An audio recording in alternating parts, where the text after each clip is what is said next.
Voici les modèles de spectrophotomètres que l'on a au Collège protestant français. Donc normalement ils sont éteints, on les branche et on les allume avec un interrupteur qui est à l'arrière. Normalement c'est une opération que vous n'avez pas à faire puisque ils doivent être allumés pendant 20 minutes pour préchauffage, et quand vous arrivez en TP ou aux épreuves du baccalauréat, les ECE, ils sont déjà allumés depuis au moins 20 minutes. Donc vous vous retrouvez avec cet écran là et il va y avoir une série de solutions pour lesquelles on va vouloir mesurer l'absorbance. Mais avant de mesurer l'absorbance, il va falloir en quelque sorte étalonner l'appareil, c'est-à-dire ce qu'on appelle faire le blanc. Donc ça se fait en appuyant sur le bouton de gauche. Voilà. Il faut attendre un petit peu que la machine soit prête. Une fois que vous avez cet écran-là, vous appuyez sur le bouton de gauche et vous choisissez la longueur d'onde du maximum d'absorption, celle qui va vous servir pour faire l'ensemble de vos mesures par la suite. Donc ça c'est sur les boutons de droite.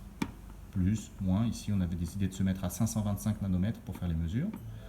Donc voilà, vous allez pouvoir mettre à l'intérieur du boîtier du spectrophotomètre une solution dans une petite cuve, et on va bien regarder, elle ne comprend que le solvant. Alors nous souvent le solvant c'est de l'eau, mais si le solvant c'est de l'éthanol, on met de l'éthanol, mais alors nous ça sera que de l'eau. Petite particularité, les cuves elles ont un côté transparent et des côtés striés. Le côté strié, il est vers nous, on peut le poser tout doucement, voilà. Et les côtés transparents sont de chaque côté de la cuve. Voilà, de chaque côté, à gauche et à droite, puisque le faisceau finalement il va sortir du petit rond qui est là, il va passer à travers la zone transparente. Donc on pose bien la cuve de cette façon-là. On ferme le couvercle et on va appuyer sur ce bouton-là. Donc même si, le solvant là il est incolore, il y a toujours des petites poussières, ou c'est jamais 100% incolore, on va dire, ça absorbe toujours un minimum, mais là on étalonne l'appareil pour que quand il n'y a que le solvant, on considère que ça absorbe 0. Une fois que cette opération est faite, on va pouvoir maintenant mesurer les absorbances de chacune des solutions.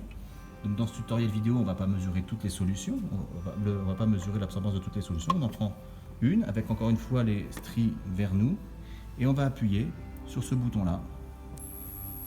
On attend un petit peu et l'appareil nous indique qu'ici l'absorbance de cette solution est de 1,941.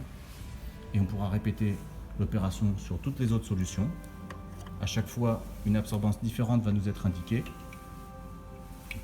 Voilà, si on revient sur le solvant, normalement il devrait. Alors, on a quelqu'un dans l'équipe qui voudrait vous rajouter une petite précision. Vous avez fait votre mesure, vous êtes content, vous avez mesuré l'absorbance de toutes les solutions une par une, vous avez placé vos mesures dans un tableau, vous avez peut-être fait un graphique, peut-être que vous aurez une courbe d'étalonnage si vous êtes dans une démarche qu'on a l'habitude de mettre en place. Mais c'est pas fini. Oui, donc à la fin, on n'oublie jamais de sortir, de vider le spectrophotomètre, parce que si on laisse une solution colorée dedans, ça va gâcher notre appareil. Merci.